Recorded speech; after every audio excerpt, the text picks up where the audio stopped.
7.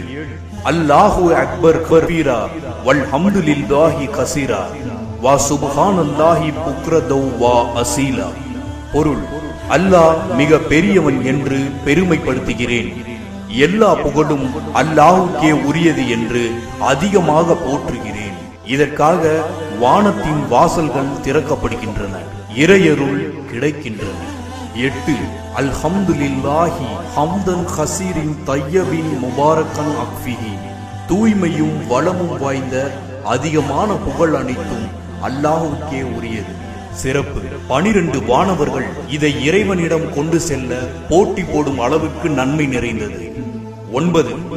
லா இலாஹ இல்லல்லாஹு வஹதஹு லா ஷரீக லஹு லஹுல் முல்கு வலஹுல் ஹம்து வஹுவ அலா குல்லி ஷைஇன் கதீர்.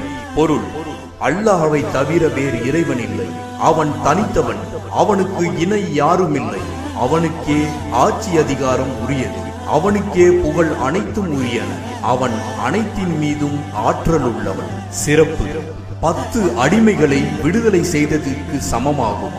மேலும் 100 நன்மைகள் எழுதப்படும், 100 தவறுகள் அளிக்கப்படும். அந்த நாளின் மாலை நேரம் வரும் வரை சைத்தானிலிருந்து பாதுகாக்கும் அரணாகவும் இருக்கும்.